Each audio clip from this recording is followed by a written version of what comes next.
चलें। औज़ुबिल्लाहि मिनश्शैतानिर्रजीम, बिस्मिल्लाहिर्रहमानिर्रहीम। I request Professor Rashid Saab to recite the Holy Quran for today's session. Professor Rashid Saab. Right, sir. Jazakallah.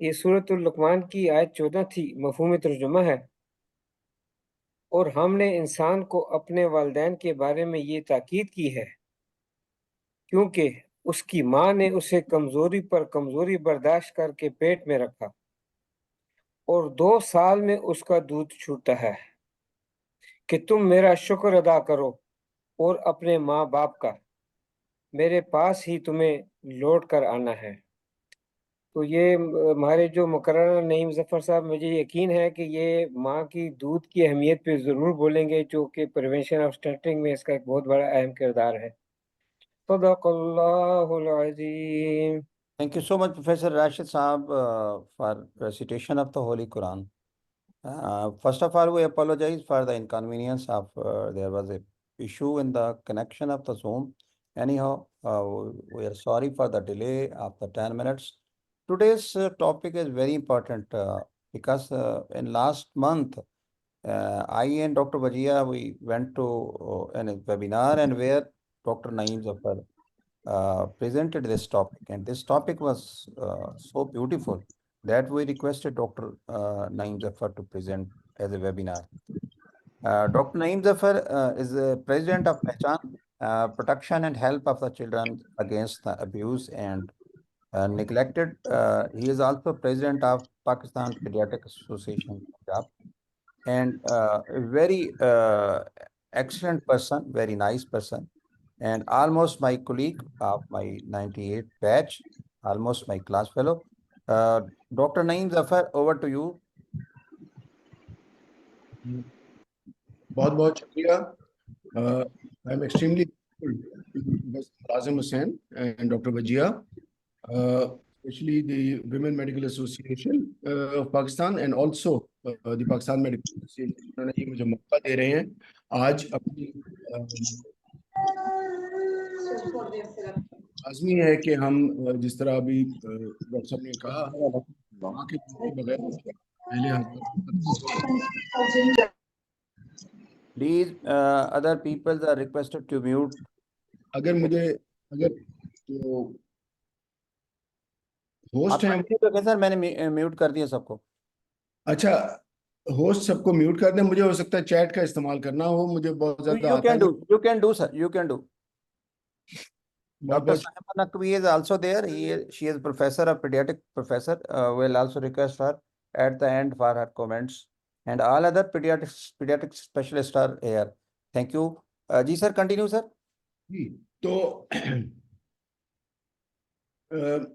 हम बात कर रहे थे कि बच्चों में कौन सा ऐसा क्रिटिकल पीरियड है जहां पे कि हमें सबसे ज्यादा तवज्जो देनी चाहिए स्टंटिंग के दौरान.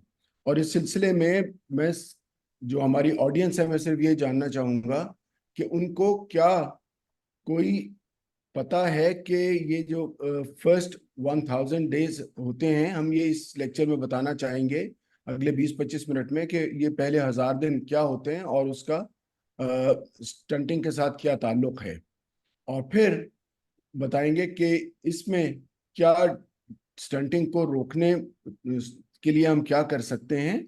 और आखिर में मैं थोड़ा सा एक इनिशिएटिव जो पहचान ले रही है उसके बारे में बताऊंगा.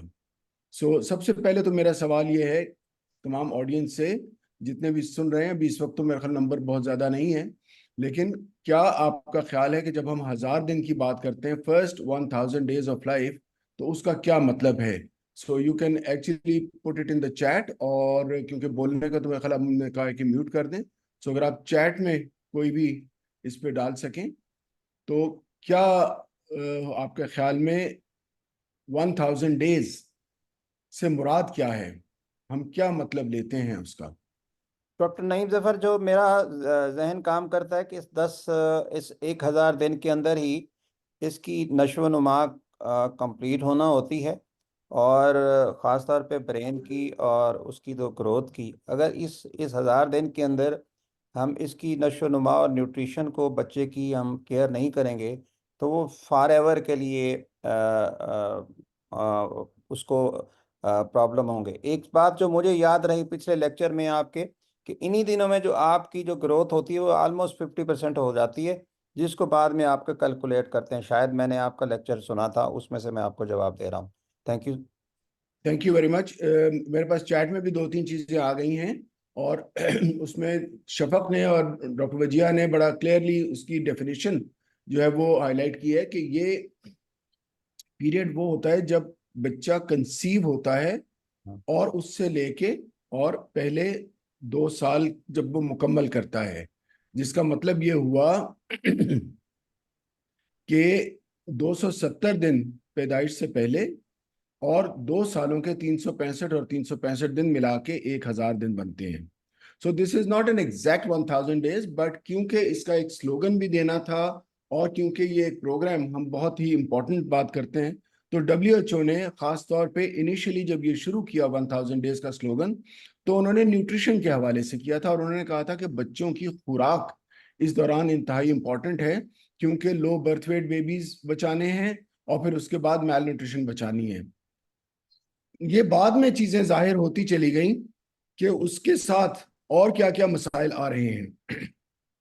तो जो सबसे बड़ा उसके बाद मसला पता लगा वो लगा कि यहाँ पे तो स्टंटिंग भी बहुत ज्यादा है, और आप हैरान होंगे कि स्टंटिंग, अगर आप याद करें कि ये आजकल टर्म बहुत ज्यादा इस्तेमाल हो रही है, तो ये कोई बताएंगे कि ये स्टंटिंग होती क्या है, असल में इसकी डेफिनेशन क्या है।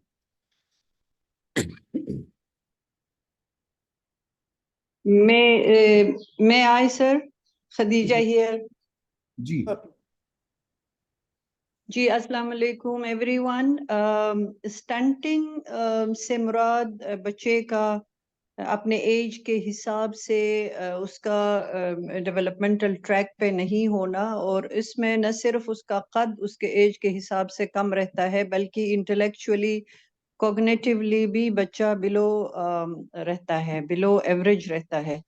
और इसमें जो फर्स्ट 1000 डेज और स्टंटिंग का जो कोरिलेशन है वो बहुत इम्पोर्टेंट है, क्योंकि इस दौरान अगर बच्चे को प्रॉपर न्यूट्रिशन, और ना सिर्फ न्यूट्रिशन बल्कि जो रिस्पॉन्सिव केयर है वो इम्पोर्टेंट है। बच्चे को जो अर्ली स्टिमुलेशन मिलना चाहिए, अगर सिर्फ हम उसका न्यूट्रिशन इंश्योर करें और बाकी जो केयर मिलना है और जो उसको स्टिमुलेशन मिलना है वो ना मिले, तो फिर उस तरह से स्टंटिंग फुली एड्रेस नहीं होता है। Thank you ji, thank you.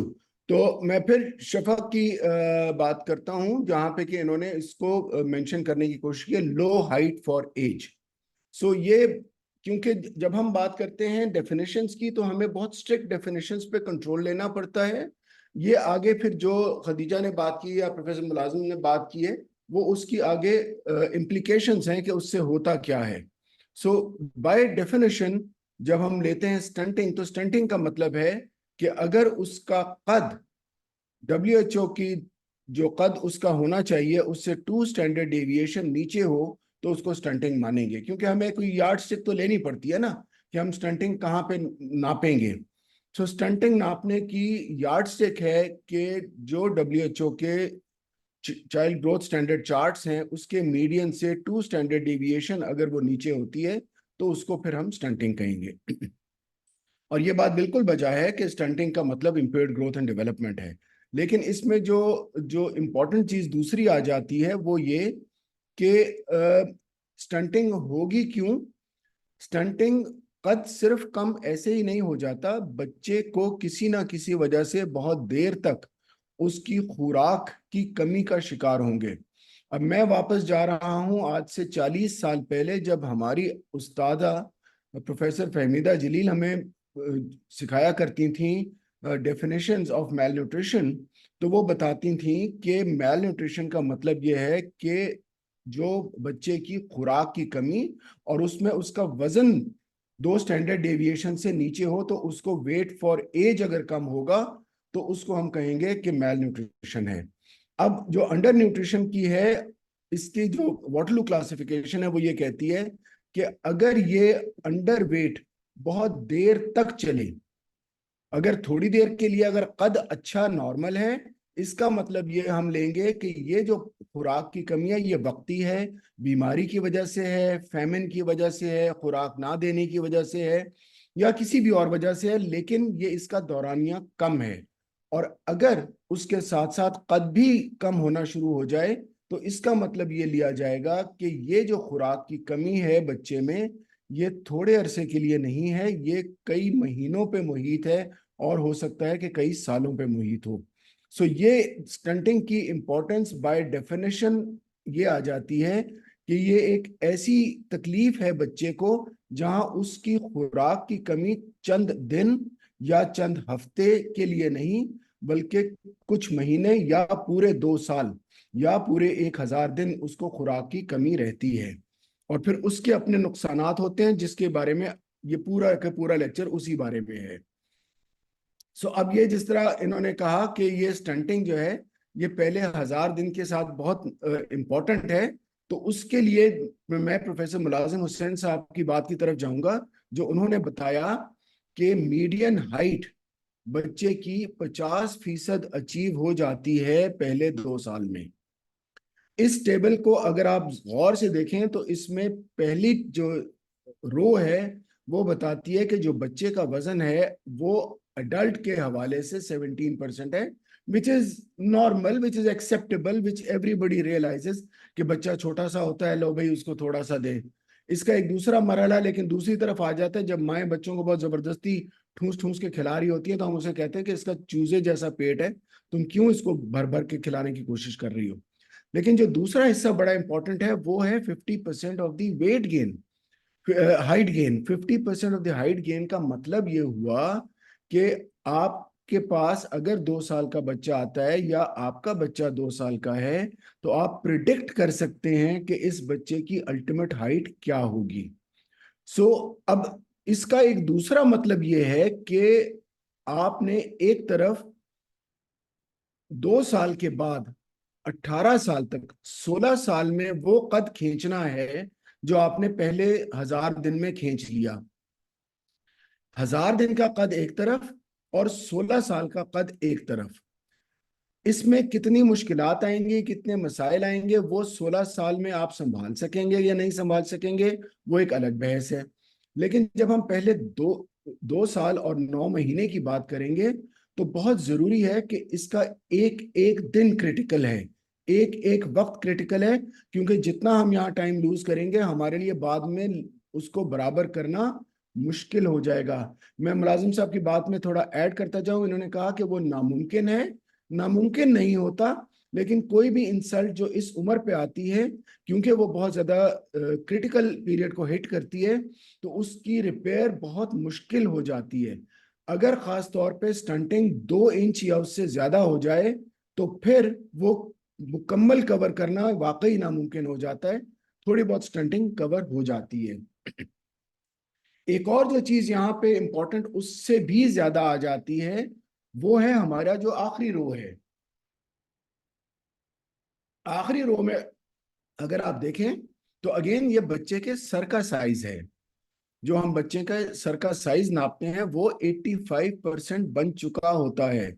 इसीलिए जो मेरे पीडियाट्रिशियन दोस्त हैं वो जब ग्रोथ मॉनिटरिंग करते हैं तो हेड साइज पहले 2 साल में ही नापते हैं, उसके बाद हेड साइज नापने का रिवाज खत्म हो जाता है, क्योंकि पहले 2 साल में आपने देखना है कि सर अच्छी रफ्तार से बढ़ रहा है या नहीं बढ़ रहा। अगर ज्यादा तेजी से बढ़ रहा है तो क्या उसमें कोई पानी तो नहीं पड़ रहा, हाइड्रोकेफेलस किस्म की चीज तो नहीं है, या कोई रिकेट्स किस्म की चीज तो नहीं है जिससे उसकी फ्रंटल बॉसिंग हो रही है और वो बढ़ रहा है। लेकिन दूसरी तरफ अगर वो कम बढ़ रहा है तो क्या उसका मतलब क्या लिया जाएगा? उसका मतलब ये लिया जाएगा कि सर ने खुद ब खुद नहीं बढ़ना, उसके अंदर there is a brain, the brain is growing, and if the head is not growing, obviously it means that the head does not need to grow because the brain inside is not growing. So that means that 85% of the brain growth actually occurs in the first 1000 days. So this is a very very important concept that we need to know कि ये हमें देखेंगे। और अगर इसमें अगर हम देखें कि एडल्ट वेट अगर 1400 ग्राम है ब्रेन का, तो 2 साल का बच्चा 1 किलोग्राम का उसका ब्रेन हो चुका होता है। और इवन ये अगर आप देखें तो न्यू बॉर्न पे भी 300 ग्राम उसका पैदाइश से पहले हो चुका होता है। तो ये पीरियड भी बड़ा इंपॉर्टेंट है, क्योंकि यहाँ पे सारे जो पैदाइश से पहले ब्रेन बन रहा है और उसकी कंस्ट्रक्शन हो रही है, उसकी जो स्केलेटन जैसे ब्रेन का तैयार हो रहा है, और फिर उसके अंदर सल्साई गायराई जो है वो बाद में 2 साल के अंदर बहुत तेजी से डेवलप हो रहे हैं, और उसके बाद फिर वो आहिस्ता आहिस्ता तमाम उम्र करते रहेंगे। आपकी जगह थोड़ा सा गला खराब है। तो इसी में अगर हम देखें तो ब्रेन के कनेक्शंस, अब होता यह है कि हमारा ब्रेन में 2 हिस्से होते हैं। ब्रेन में one are the neurons and then the second is the dendritic pathways और द सिनेप्टिक स्ट्रक्चर्स जो उसके बाद पैदा होते हैं। एक चीज everybody should know and know very very clearly, the neuron no neuron will be formed after 18 months of age.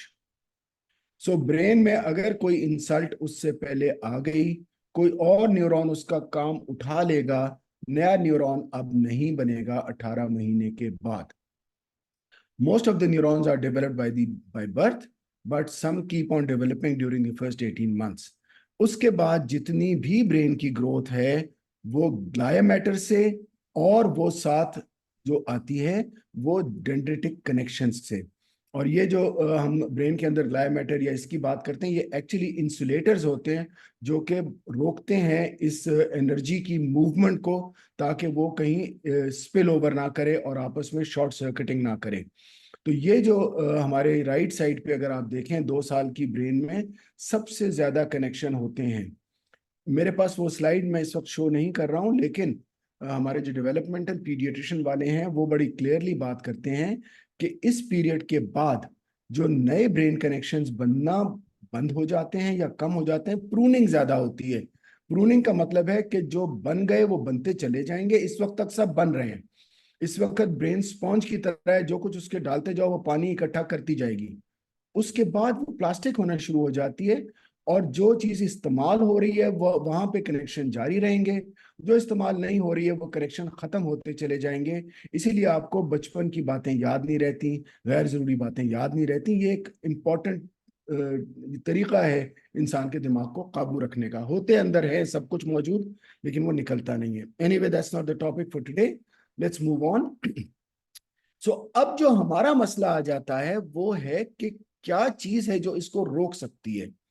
असूलन तो ब्रेन ग्रोथ हर बच्चे की, याद रखिएगा, आई am not talking of intelligence quotient, I am not talking of their intelligence, I am not talking of their कि वो कितने बड़े साइंसदान बन सकते हैं या नहीं।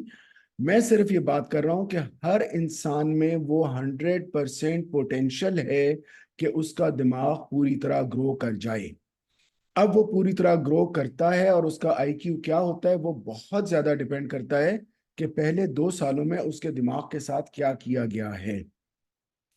जिन बच्चों को ऑप्टिमम न्यूट्रिशन और ऑप्टिमम एनवायरनमेंट, जो खदीजा ने बताई है, रिस्पॉन्सिव केयरिंग, स्टिमुलेटिव केयर अगर मिलती है, तो these children are much more intelligent than their peers. और नतीजा ये होता है कि ये जो रुकावटें हैं उसमें, उनमें हमारे पास पॉवर्टी, जो एब्जेक्ट पॉवर्टी की हम बात करें, जहां रोटी खाने को नहीं है, फॉर्चुनेटली या अनफॉर्चुनेटली पाकिस्तान में वो हालात नहीं हैं, फेमिन के हालात नहीं हैं। हर शख्स पाकिस्तान में, तकरीबन हर शख्स को रात सोने से पहले कुछ ना कुछ खाने को मिल जाता है। और ये हमने कोविड के दौरान भी ऑब्जर्व किया कि जब बिल्कुल कुछ भी नहीं था तो हमारे इधर फूड ना होने की वजह से डेथ्स नहीं हुई, और वजूहात उसमें बहुत शामिल थी। सो यहाँ पे क्योंकि हमारा एक पैरेलल निज़ाम, चैरिटी का पैरेलल निज़ाम हमारा एक दूसरे की केयर का चल रहा है, तो अगर हुकूमती निज़ाम में वो नहीं भी आते तो उनको कुछ ना कुछ मिल जाता है। लेकिन ये कुछ ना कुछ सिर्फ जिंदा रहने के लिए है, इससे उनकी सेहत पूरी नहीं हो रही, उनकी खुराक पूरी नहीं हो रही, और सोशल फैक्टर्स जो हैं वो ये सारे हमारे पास नहीं आ रहे। तो उसकी वजह से हम ये देखते हैं कि ये हमारा डेवलपमेंट पोटेंशियल जो 100% था, हम उससे कहीं नीचे रह जाते हैं। अब इम्पॉर्टेंट ये चीज है कि ये ज्यादा से ज्यादा जो हो रहा है ये पुअरेस्ट कंट्रीज में हो रहा है, और पुअरेस्ट उस कंट्री के भी पुअरेस्ट लोगों में हो रहा है। इस फिगर को मैं बहुत तफसील से नहीं जाऊंगा, लेकिन इसमें बड़ी इंपॉर्टेंट चीज है कि एक तरफ हम शॉर्ट टर्म गोल्स की बात करते हैं, एक तरफ हम लॉन्ग टर्म गोल्स की बात करते हैं। सो अगर तो खुराक यूट्रस में ही खत्म हो जाती है, ये हम बात कर रहे हैं कि ड्यूरिंग प्रेगनेंसी के बाद अगर हम ये करें कि ये एक सेकंड मुझे दीजिएगा, मैं तस्वीर बंद करूं मुझे। सो अगर माँ की खुराक अच्छी नहीं होगी तो अगर आप देखें तो बच्चे की या तो इंट्रायूट्राइन डेथ हो जाएगी, या उसकी ब्रेन डेवलपमेंट अफेक्ट करेगी, उसकी ग्रोथ डिफेक्ट करेगी, और उसमें बहुत सारे मेटाबॉलिक इश्यूज आ जाएंगे, प्रोग्रामिंग उसकी खराब हो जाएगी, जिसका नतीजा ये होगा कि जब वो बड़ा होगा, उस बच्चे ने बड़ा भी तो होना है ना, तो वो उसकी कॉग्निटिव एंड एजुकेशनल परफॉर्मेंस खराब होगी, दूसरी तरफ उसकी इम्यूनिटी ड्रॉप होगी और वो बार बार बीमार होंगे, और उसकी काम करने की सलाहियत भी मुतासिर होगी। और जो ग्रीन में है that is also important, which is not really understood very properly till very recently, कि इनकी वजह से डायबिटीज का चांस बहुत ज्यादा है। आपको पता है इस वक्त दुनिया की highest rate of diabetes, adult diabetes, I am talking type 2 diabetes, one of the highest rates, the 3 countries that have the highest rate of diabetes is Pakistan. So obesity, heart disease, high blood pressure, ये इन programming इनकी जो है वो पहले 2 साल में हो चुकी है, सीड्स आपने उस टाइम पर रख दिए हैं। एडवर्स चाइल्डहुड एक्सपीरियंसेस हमारे बताते हैं कि अगर एडवर्सिटी उस टाइम पे आ जाए तो वो लॉन्ग टर्म हमें नुकसान देती है। और ये अगर आप इस ग्राफ को गौर करें कि अगर हमें प्रिवेंशन करनी है तो हमें सबसे ज्यादा किस एरिया को रोकना है, हमने रोकना है पहले 2 साल को। यहाँ पे अगर आप गौर करें, ये जो सर्कल हमने रेड में ड्रॉ किया है, वेट फॉर एज कम होता भी है, वो बाद में संभाल लिया जाएगा। वेट फॉर लेंथ भी हम बाद में संभाल लेंगे, वजन का मसला नहीं है, ये बच्चे ओबीस बाद में हो जाएंगे, वजन भी बढ़ जाएंगे। प्रॉब्लम आती है कद, ये जब एक दफा नीचे गया हाइट पे तो उसके बाद फिर इसने वापस नहीं आना, इसको बहुत मुश्किल से जितना भी थोड़ा बहुत बेहतरी होगी वो होगी।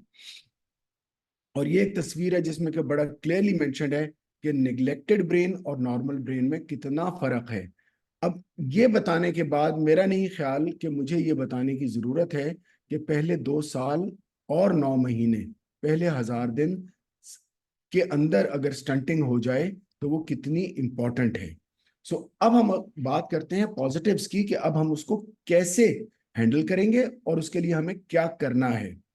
सो अगर बच्चे को, अब ये आप दूसरी तरफ देखें कि अगर हम सब जो इस वक्त हम 25 लोग इस ग्रुप में मौजूद हैं, हम सबसे पहले अल्लाह का शुक्र अदा करें कि हम ऐसे घराने में पैदा हुए कि हम सबको खुराक मिली, हम सबको प्यार मिला, हम सबको तवज्जो मिली, नर्चरिंग केयर मिली, स्टिमुलेटिव एनवायरनमेंट मिला, और हम सबको वो अच्छी बातें मिली कि हम तकरीबन हाईएस्ट पोटेंशियल पर मौजूद हैं आज। तो ये अल्लाह की तरफ से एक देन है जो कि हम हमारे ऊपर कर्ज भी है कि हमने दूसरों को इससे फायदा पहुंचाना है। और अल्लाह का शुक्र है कि हम सब लोग जो यहाँ बैठे हैं वो ऑब्वियसली इसी नीयत से बैठे हैं कि हम ये फायदे आगे पहुंचा सकें। So we are 10 times more likely to overcome child diseases. So बीमारियां, आप गौर कीजिए, आप में से जो डॉक्टर प्रैक्टिस करते हैं कि यार जब क्लिनिक में मरीज आता है वो पैसे देता है, उसका बच्चा 2 दिन में ठीक हो जाता है। अस्पताल में बच्चा ठीक ही नहीं होता, उसको इतने मुश्किल मुश्किल टीके भी लग रहे होते हैं, उसको आपकी सब उसकी इलाज भी, आईवी फ्लूइड्स भी। हम कहते हैं नहीं लेट आता है इसकी वजह से। नहीं भाई, लेट नहीं आता। उन बेचारों के अंदर इम्यूनिटी कम है, उनके अंदर रिकवरी का चांस ही बहुत कम है। फिर ये जो बच्चे हैं, क्योंकि जाहिर है ये बच्चे स्कूल जाने से पहले ही इंटेलिजेंट हो चुके होते हैं, अब स्कूल जाते हैं तो दे परफॉर्म बेटर, तो टीचर की भी नजरों में आ जाते हैं। इधर से माँ बाप भी उसको साफ सुथरे कपड़े पहना के भेजते हैं, बच्चा ओवर कॉन्फिडेंट फील करता है, वहां पे जाके अच्छी तरह परफॉर्म करता है, और उसके स्कूल ड्रॉप आउट भी नहीं होता। जबकि दूसरा बच्चा जिस बेचारे को खुराक भी नहीं मिल रही, जिसको मारपीट भी पड़ रही है, जिसके माँ बाप ने ख्याल भी नहीं किया, स्कूल में जाता है तो टीचर भी उसको पिछली लाइन में बिठाता है, सुनता भी नहीं है उसकी। नतीजा ये होता है कि वो स्कूल में भी मार खाता है और अल्टीमेटली स्कूल छोड़ देता है। और अल्टीमेटली इसका नतीजा आता है कि वो जो है, जो हमारे सोशल सर्कल है उसमें वो नीचे की तरफ चले जाते हैं, ये बाऊ बन जाते हैं, ये आपके क्लर्क्स बन जाते हैं, ये बन जाते हैं आपके वर्कर्स बन जाते हैं, लेकिन ये साइंटिस्ट नहीं बन सकते। और फिर जब ये बच्चे बड़े होते हैं तो इंटेलिजेंट बच्चे ऑब्वियसली, क्योंकि अगर इनका पहले 2 साल अच्छे गुजरे हों, आपको शायद ये यकीन ना आए, बिहेवियरल पैटर्न्स भी इसी दौरान डेवलप हो चुके होते हैं, रिलेशनशिप बिल्डिंग भी इस दौरान डेवलप हो चुकी होती है। So they tend to have healthier families, they tend to have better families, and obviously IQ जिस तरह हमने कहा कि इनका बेहतर होता है। सो लिहाजा ये बहुत इंपॉर्टेंट है कि हम इन 1000 दिन पे अगर पूरी की पूरी तवज्जो दें तो हम अपनी पॉपुलेशन को 10 गुना बेहतर कर सकते हैं, उसके आईक्यू बेहतर कर सकते हैं, और उसको हम बेहतर कर सकते हैं। अब करें क्या? सवाल यह है कि हमें करना क्या है। सो करना यह है हमें कि ये एक जो नर्चरिंग केयर फ्रेमवर्क है, ये अर्ली चाइल्ड डेवलपमेंट का फ्रेमवर्क है, WHO ने बनाया है, पूरी दुनिया इसको इस्तेमाल कर रही है, हमें सिर्फ ये इस्तेमाल करना है। Being doctors, we tend to work more on the green part, which is the good health. I'll be explaining all of these, 5 of these. ये 5 elements हैं: good health, adequate nutrition, responsive caregiving, security and safety, and opportunity for early learning. So अगर हम इसको एक एक को element को देखें तो अगर आप देखिए कि इस वक्त हमारी तकरीबन 40% डिलीवरीज ट्रेन बर्थ अटेंडेंट है, 60% अभी भी दाइयां कर रही हैं। सो हमारे बच्चे पैदा होते में सांस नहीं ले रहे, कॉम्प्लिकेशनें आ रही हैं, मसाइल आ रहे हैं, सीपीज आ रहे हैं।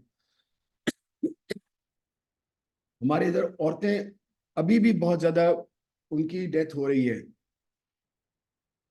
जिस इलाके में हम काम कर रहे हैं, लाहौर के पास ही है वो जगह, वहां वो कहते हैं जी जब बच्चे की पैदाइश होती है तो हम अल्लाह की तरफ देखते हैं कि अगर बच गई तो हमारी, ये वालदा की बात हो रही है, बच्चे की नहीं, बच गई तो हमारी, नहीं तो अल्लाह की देन, अल्लाह की मर्जी।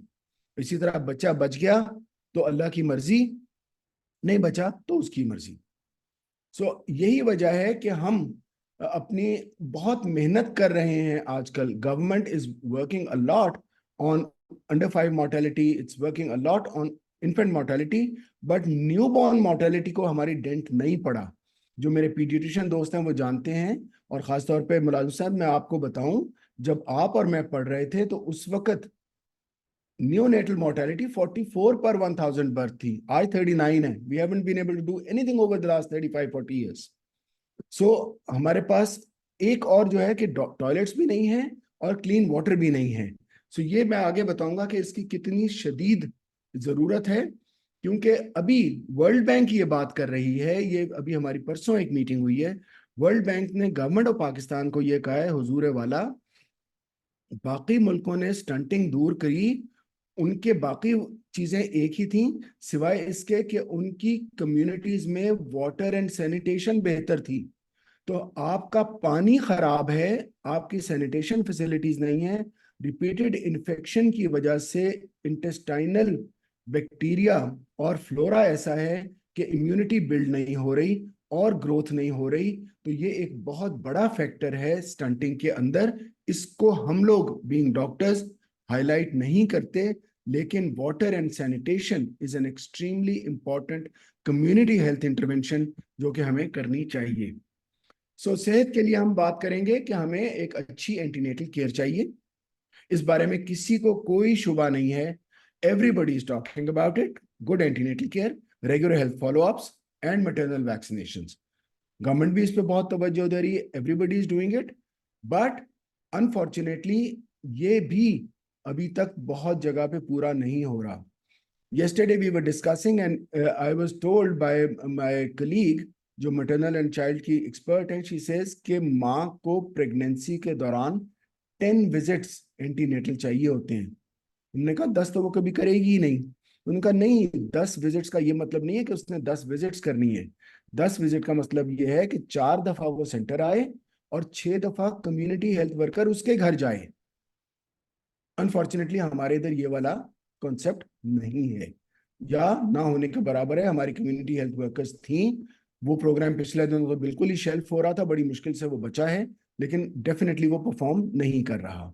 इसी तरह safe delivery and immediate newborn care is the most important, because यहीं पे ये जो फर्स्ट 1 आवर और फर्स्ट 24 आवर्स हैं, they are critical to the life of the child, not only the later उसकी, लेकिन जब उसने बच्चे ने सांस लेनी, अगर कोई भी उस वक्त मसला आता है तो वो हैंडल नहीं हो सकता अगर पहले मिनट में नहीं हुआ।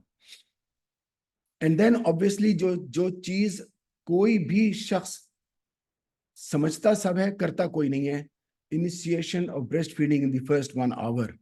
आप अपने आसपास देखें, अपने अस्पतालों में देखें, अपने पास के मैटरनिटी होम्स में देखें, अपने रिश्तेदारों में देखें, अपने बहन भाइयों के बच्चों में देखें, कितनी माओं ने पहले घंटे में अपना दूध दिया? नहीं दिया। अनफॉर्चुनेटली इस वाले स्टेप को हम छोड़ जाते हैं और पहले घंटे के बाद घुट्टी दे रहे होते हैं, माँ उसको एक फीडर दे रहे होते हैं और उसको कोशिश ये कर रहे होते हैं कि बच्चा 2 दिन तक कुछ ना कुछ पी ले और माँ का दूध चाहे आए चाहे ना आए, बच्चा भूखा ना रहे। जबकि कुदरत चाहती है कि वो बच्चा 2 दिन भूखा रहे, क्योंकि अगर वो एक तरफ 9 महीने तक उस बच्चे की खुराक माँ के खून से ले रहा है, एक तरफ वो अगले 6 महीने माँ की खून से ले रहा है, तो उन 2 दिनों में माँ क्यों नहीं दूध पैदा कर रही? ये कुदरत का निजाम है। और उसके लिए आप लोगों को सबको पता है कि पहले 3 दिन बच्चे का वजन कम होता है। वो कम इसलिए होता है कि इस दौरान वो अपने लिए हाइड्रेशन और न्यूट्रिशन लेके आया होता है, और वो 3 दिन के बाद उस बच्चे की वो जब न्यूट्रिशन वगैरह इस्तेमाल हो जाती है तो वो उसे दूध की जरूरत है। और सिर्फ इंसानों में नहीं, तमाम मैमल्स में दूध तीसरे दिन आएगा। लेकिन पहले घंटे का दूध इंतहाई इंपॉर्टेंट है कोलोस्ट्रम उसके लिए, क्योंकि उसमें तमाम तर इम्यूनिटी है, उसमें एनर्जी है, और उसमें जो माँ के लिए भी फायदा है क्योंकि उसकी जो ब्लीडिंग है वो भी कम करती है, इन्वोल्यूशन ऑफ यूट्रस को वो मदद देती है। एंड देन वी और जो आखिरी बातें जो मैं पिछली स्लाइड के ऊपर भी बात की थी, साफ पानी, हाथ धोना। दुनिया का सबसे कॉस्ट इफेक्टिव तरीका बीमारी बचाने का प्रॉपर हैंड वॉशिंग है। Hand wash, hand wash and hand wash before food and after toilet use. ये आप सबको बता दें, साफ पानी, हैंड वॉश, ये दुनिया का सबसे सस्ता तरीन प्रिवेंशन का तरीका है। और दूसरा सबसे सस्ता तरीन बीमारी से बचाव का तरीका हिफाजती टीके हैं। हमने गवर्नमेंट के साथ मिलकर, पाकिस्तान पीडियाट्रिक एसोसिएशन ने लड़ झगड़ के दुनिया की बेहतरीन वैक्सीन यहाँ पे मौजूद करा ली हैं ऑलरेडी। पूरे रीजन में, जनूबी एशिया में सबसे पहले निमोनिया की वैक्सीन हमारे इधर आई थी। रोटा वायरस वैक्सीन सबसे पहले हमारे इधर आई थी। बहुत महंगी वैक्सीन हैं और हम मुफ्त लगा रहे हैं 1.5 साल तक, तमाम बच्चों को 2 साल की उम्र तक ये सबको लग रही है। क्यों नहीं इससे फायदा उठा रहे लोग?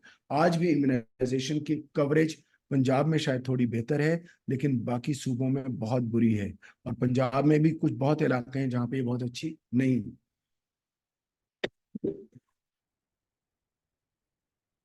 इसके बाद आ जाते हैं कि एक चीज याद रखिएगा, हम तमाम तर तवज्जो बच्चे पे दे रहे हैं, लेकिन माँ पे तवज्जो देनी उतनी ही ज्यादा जरूरी है।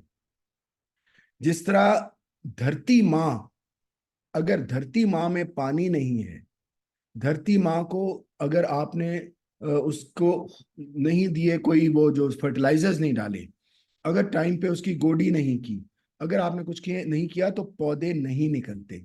इसी तरह अगर माँ का ख्याल ना करें तो बच्चे सही नहीं निकलेंगे। सो माँ की 3 चीजें बड़ी जरूरी हैं।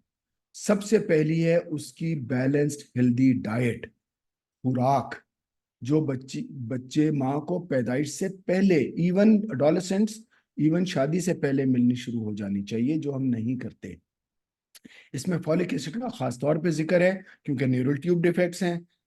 आयरन का जिक्र है क्योंकि हमारे आयरन डिफिशिएंसी ऑलमोस्ट 50% है। विटामिन डी सप्लीमेंटेशन, हालांकि सनशाइन हमारे पास बहुत है लेकिन हम निकलते नहीं है। लेकिन इंपॉर्टेंट चीज ये है कि खुराक।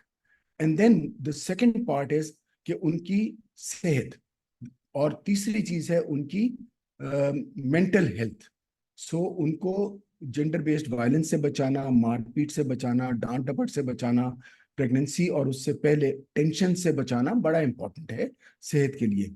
और माओ को इनकरेज करना चाहिए वो घर के काम करती रहें। उनकी डिलीवरी जो है वो एक ट्रेन्ड बर्थ अटेंडेंट, अगर अस्पताल में हो तो बहुत आला, लेकिन अगर नहीं हो सकती तो कम से कम जहाँ घर में हो वहां पे बर्थ अटेंडेंट उसकी ट्रेंड हो, दाई उसकी ट्रेंड हो, एलएचबी हो, मिडवाइफ हो, लेकिन ट्रेंड हो।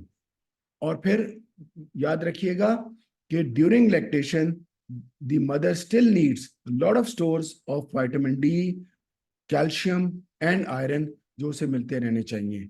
और उसका जो स्ट्रेस लेवल है, पोस्टपार्टम डिप्रेशन बहुत कॉमन है, बहुत अंडर डायग्नोज्ड है। वी नीड टू सी कि माँ के स्ट्रेसेस जो है हम मिनिमाइज कर सकें। बेबी के लिए भी जिस तरह मैंने अभी बात की कि पहले 6 माह तक कोई माँ के दूध के अलावा कुछ नहीं, कोई पानी नहीं, कोई चूसनी नहीं, कोई घुट्टी नहीं, कोई ऊपर का दूध नहीं। एक और जो बहुत ही अच्छा हमारे इधर कॉन्सेप्ट है छिल्ले का, उसको प्लीज इस्तेमाल कीजिए। छिल्ले में माँ को बहुत तवज्जो मिलती है, वो एक कमरे में अपने बच्चे के साथ रहती है, उसको बाहर जाने की इजाजत नहीं होती। कोई बात नहीं, बहुत अच्छी बात है, इजाजत नहीं होती, बेशक वो हम कहते हैं कि इतनी भी सख्ती की जरूरत नहीं, लेकिन इसका मतलब मेरे नजदीक ये जो छिल्ले का मकसद है, माँ बच्चा और दरमियान में कोई नहीं। माँ बच्चे का ख्याल करेगी, उसको दूध पिलाएगी, उसको साफ सुथरा रखेगी, उससे बॉडी कांटेक्ट रखेगी, उस और बाकी घर के कामकाज में कम से कम हिस्सा डालेगी, आराम करेगी। और बाकी क्योंकि इस वक्त आमतौर पे खालाएं या कोई नानी है आ जाती हैं या कोई भी रिश्तेदार मदद के लिए आ जाते हैं, उसका फायदा उठाया जाए। एक जो हमारा सोर पॉइंट है डॉक्टर, और मुझे लेडी डॉक्टर्स की तरफ से बहुत ज्यादा आता है, that is we are talking about maternity leaves. हमारे इधर बहुत, आई नो ऑफ पीपल जो कि 1-1 महीने की मैटरनिटी लीव प्राइवेट कंपनियां देती हैं। बहुत रोती हैं वो खवातीन, हमें 3 महीने की मैटरनिटी लीव, और हमारा ख्याल है कि ये 3 महीने की मैटरनिटी लीव तमाम की तमाम बच्चे के पैदाइश के बाद हो। I would go for at least 6 months, but may be अगर हमारे ना माना जाए, क्योंकि 6 महीने जब तक बच्चे ने माँ का दूध पीना है उस वक्त तो उसको माँ के साथ साथ होना चाहिए, लेकिन कम से कम उसे 4 महीने, जो माँ काम पे जा रही है, मैं अपने पर्सनल बात कर रहा हूँ, मैं पॉलिसी बात नहीं कर रहा, as a person I believe कि अगर 4 महीने पे माँ काम पे जा रही है तो पीछे उसको ठोस ग़िज़ा दी जा सकती है। So I am not talking of bottle, I am talking of semi solid diet जो कि उसको दी जा सकती है अगर माँ अवेलेबल नहीं है तो। फिर बीमारियां बचाना, जिस तरह हमने कहा हाथ धोने, हम तो ये कहते हैं कि किसी नज़ले जुकाम वाले को कमरे में ना घुसने दें, बच्चे के हाथ भी बार बार धोएं और माँ अपने हाथ धो के लगाए। और इसके बाद 6 महीने के बाद लेकिन खाना बच्चे को लाजमी शुरू करा दें, और टीकों की मैं पहले बात कर चुका हूँ। सो ये हम बात कर रहे हैं। सो न्यूट्रिशन, अब हम आ जाते हैं सेहत के बाद, जो दूसरा हमारा था वो था न्यूट्रिशन। न्यूट्रिशन में हमें बहुत ख्याल करना है कि हमें हेल्दी ग्रोथ एंड डेवलपमेंट करनी है, और इसके लिए बाकी चीज़ों की तरफ मैं इतनी, अब ज़रा सा मैं स्लो जा रहा था तो टाइम ज़रा खींचने की कोशिश करूंगा। मैं ये कहूँगा कि न्यूट्रिशन के लिए सबसे ज़्यादा जो ज़रूरी चीज़ जो हम नहीं कर रहे हैं वो ग्रोथ मॉनिटरिंग है। वक्फे वक्फे से बच्चे का वजन नापना, उसका कद नापना, उसका सर का साइज नापना, मिड आर्म सर्कमफ्रेंस नापना बहुत जरूरी है। सो ये चीजें हमें देनी है ताकि हमें ये चीजें पता लग सके। मेल न्यूट्रिशन से उसे बचाना है। खुराक में 6 महीने के बाद सेमी सॉलिड डाइट शुरू करें और उसमें वैरायटी लें। मैं बहुत सख्त खिलाफ हूँ प्रोसेस्ड फूड के, चाहे वो किसी भी कंपनी का बना हुआ आता है। हम घर पे वही चीज बना के चौथाई कीमत में दे सकते हैं और ताज़ा होता है और माँ की मोहब्बत शामिल होती है। जबकि जो बाजार से आपके बने बनाए पैकेट या साशे आते हैं वो कम से कम 2 महीने पुराने होते हैं, मत दीजिए वो। सो अगेन मैं इन्फेंट फीडिंग के बारे में जो है ये जितनी मर्जी बात करूं वो कम होगी। तो हमने ये बात की है कि इमीडिएटली आफ्टर बर्थ शुरू करें, 6 महीने सिर्फ माँ का दूध, उसके बाद कॉम्प्लीमेंट्री फीडिंग शुरू करा दें और 2 साल तक माँ अपने बच्चे को दूध पिलाए जैसा कि हमारे कुरान शरीफ में हिदायत है। और ये हमने एक बनाया हुआ है कि क्या क्या उसके फायदे होते हैं। ये हम सोशल मीडिया पे भी इस तरह की चीजें डालते रहते हैं, आप लोग इसमें देख लीजिएगा कि इनकी IQ ज्यादा है, इन्फेक्शंस कम होती हैं, डायबिटीज कम होती हैं, एलर्जीज कम होती हैं, ENT। ये तो सिर्फ चंद 10-11 है, इस पे तो पूरी की पूरी किताबें लिखी जा सकती हैं। तीसरी चीज जो उस नर्चरिंग केयर फ्रेमवर्क में आती है वो रिस्पॉन्सिव केयर गिविंग है। रिस्पॉन्सिव केयर गिविंग का मतलब यह है कि बच्चे को जो बात कर रहा है उसका ख्याल किया जाए। ठीक है, उसका मतलब ये हुआ, मैं इसको जरा सा वापस ले जाऊं, जहां पे के बच्चे को देख देख के उसके साथ किया जाए। हमारे पास हमने क्या करना है कि क्योंकि ब्रेन डेवलपमेंट में ये बहुत जरूरी होती है कि बच्चे से क्यूज लें और बच्चे के साथ बातें करें, बच्चे को पढ़ाएं। नहीं, बच्चा 6 महीने के बच्चे को आप किताब में पढ़ाना शुरू कर दें, उससे बातें करना शुरू कर दें। हम तो ये बात करते हैं इवन प्रेगनेंसी के दौरान। हम पहले सुना करते थे कि हमारे बुजुर्ग ये कहते थे कि प्रेगनेंसी के दौरान औरत को क़िरात सुननी चाहिए, नातें सुननी चाहिए और तिलावत करनी चाहिए। हमें समझ नहीं थी आती। आज हम ये जानते हैं कि इवन प्रेगनेंसी के दौरान बच्चा जो बाहर के एनवायरनमेंट है उससे जो माँ के हार्मोनल मेलियो चेंज होता है वो लेता है। इसीलिए जब मैं बात करता हूँ माँ को स्ट्रेस नहीं देना तो इसका मतलब है कॉर्टिसोल्स लो करने हैं। इसी तरह जब मैं माँ म्यूजिक सुनती है या तिलावत सुनती है या इस तरह सुकून में रहती है तो वो अंदर जाते हैं और बच्चे को सुकून दे रहे हैं। ये बच्चे ज्यादा सुकून वाले होते हैं। सो हमें उस वक्त से केयर गिविंग शुरू करनी है। अब जब बच्चा पैदा हो गया तो उसको छोड़ नहीं देना है। हम इस्तेमाल करते हैं स्क्रीन, बच्चे को मोबाइल का इस्तेमाल शुरू करा देते हैं। फर्क यह है कि जब बच्चा मेरी आंख में देखेगा, मैं यहाँ पे बच्ची की बात भी कर देता हूँ, मेरी खवातीन जो दोस्त हैं वो नाराज ना हो जाए, हम क्योंकि उर्फ आम में हमेशा मेल बेबी की बात करते हैं। जब बच्ची मेरी आंख में, क्योंकि मेरी बेटी है और मेरी एक नवासी है तो मैं उसको हवाले से बात करता हूँ, जब वो नवासी मेरी आंख में देखती है तो मेरे दिल में खामखा खुशी पैदा होती है। मैं मुस्कुराता हूँ, मुझे देख के वो मुस्कुराती है, वो किलकारी मारती है, मैं हंसता हूँ। मैं बात करता हूँ वो नकल करने की कोशिश करती है, मैं चेहरा बनाता हूँ वो मेरी नकल करने की कोशिश करती है, मैं कैट बनने की कोशिश करता हूँ वो कैट बनने की कोशिश करती है, मैं उसकी तरफ से पीकाबू ता करता हूँ वो मेरे साथ पीकाबू ता करती है। ये रिस्पॉन्सिव केयर गिविंग है कि मैंने बच्चे के साथ मिलके उसके लेवल पे उसको चीजें सिखा रहा हूं। अब ले लीजिए एक कार्टून, चाहे वो कोको मेलन हो जाए, वो Cocomelon Cocomelon Cocomelon चलता जाएगा, बच्चे ने देख देख के उसको तालियां बजाते रहना, and that is about it. What is she learning? She is learning only to clap. वो दूसरों को देख देख के खुश होती रहेगी, खुद कुछ नहीं करेगी।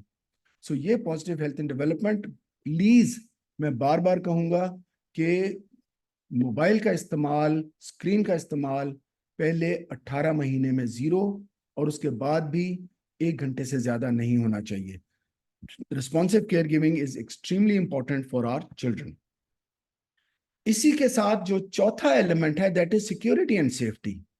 ये वो एलिमेंट है जिसपे कि मैं और मेरी तंजीम पिछले 25 साल से काम कर रही है। Violence, abuse, neglect and traumatic experiences. हम इसको आइसोलेटेड लिया करते थे आज से पहले, लेकिन अब हमें पता लगा कि ये कितना ज्यादा इंपॉर्टेंट है बच्चे की ओवरऑल नर्चरिंग ग्रोथ के लिए। जब कॉर्टिसोल लेवल्स टॉक्सिक स्ट्रेस में ज्यादा रहते हैं तो उससे ब्रेन कनेक्टिविटी सारी ऑल्टर हो जाती है। वो जो मैंने तस्वीर ब्रेन कनेक्शंस की दिखाई थी और मैंने कहा था बाद में प्रूनिंग होती है, वो सारी प्रूनिंग जो है वो गलत मलत हो जाती है, तमाम सर्किट उल्टे पुल्टे हो जाते हैं, नतीजतन बच्चे अग्रेसिव हो जाते हैं, बच्चे बहुत ज्यादा वायलेंट हो जाते हैं, और बच्चों के अंदर या एहसास कमतरी बहुत ज्यादा आ जाता है, रिलेशनशिप्स नहीं बना सकते, स्कूल के अंदर परफॉर्म नहीं कर सकते, which is very very unfortunate. और इसकी जो सबसे बड़ी मिसाल हम आजकल देख रहे हैं कि क्या आपका ख्याल है कि वो बच्चा क्या सीख रहा होगा जो आज फिलिस्तीन में पैदा हुआ है, या जो पिछले 20-25 साल से वहां पे ग्रो किया है, जिस बच्चे ने, उसने क्या सीखा? जो बच्चे कश्मीर में हैं, जो बच्चे हमारे पाकिस्तान के अंदर मुश्किल हालात में हैं, मैं खास तौर पे मिसाल उस बच्चे की दूंगा जो सड़क के किनारे आपसे भीख मांग रहा है। उस बच्चे ने पैदाइश के बाद अपनी माँ पे आवाजें कसते, डांटते और मारते देखा है। उसने अपने बाप को धत्कारे जाता जाना देखा है। उसने खुद को धत्कारे जाना देखा है।